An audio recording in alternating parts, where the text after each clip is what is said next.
Hi, I'm Stephen Green, and in this Nanosermon I'm going to prove from the Bible that fossil fuels are a gift from God and discuss how they're a step up from burning wood or charcoal. Fasten your safety belt, here we go. There's a song in the musical My Fair Lady. It's sung by Stanley Holloway. It's called A Little Bit of Luck. Here's an extract. The Lord above made liquor for temptation, to see if man could turn away from sin. No, that's not totally biblical. It's just a song. Yes, the Lord above gave wine, but to gladden the heart of man, not for temptation.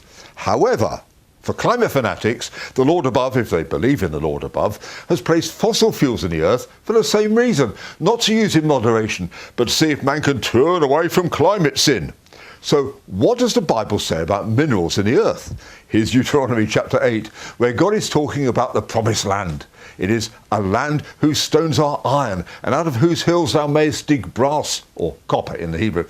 And here's Job chapter 28. Surely there is a vein for the silver and a place for gold where they find it.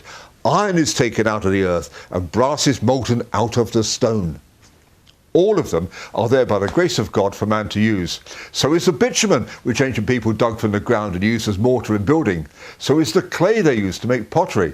It's technology right there in the Bible from our Creator God, who upholds the world and all things by the word of his power.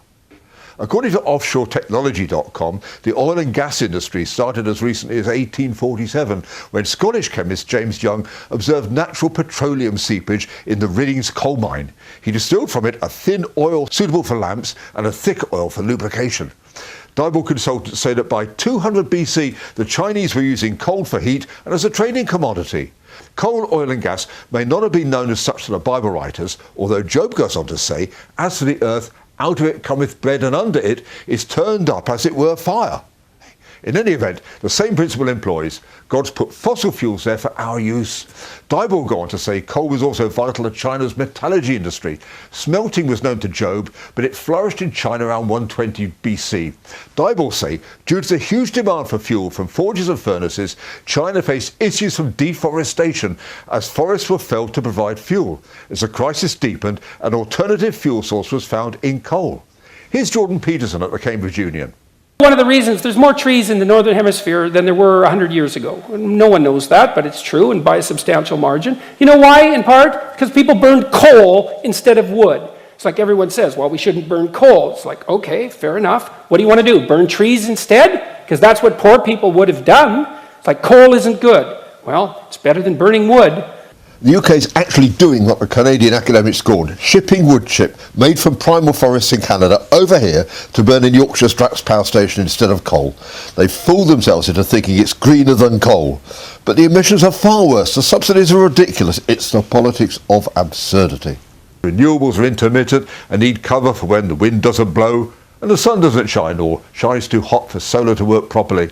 If you spurn the Lord's gift of coal, oil and gas and keep them in the ground, as the Gretas want, and you refuse to plug the gap with nuclear, using another God-given mineral by the way, then you'll have to burn wood, as we do here on the farm, or use charcoal made from it, like the Chinese were doing and like poor people do for cooking all over the world today. And you will have massive deforestation. We have an electric heat pump heating the water for our farmhouse. We could use it to drive the underfloor heating, but it's now too expensive to run. So we use a wood-burning stove indoors, as well as this one here in the chapel. Wood biomass, as they call it, is not free.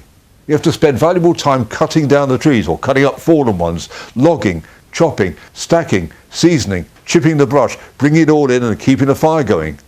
Maybe we should install a gas boiler before our government banned them. Fossil fuels have so much more energy in them compared with wood.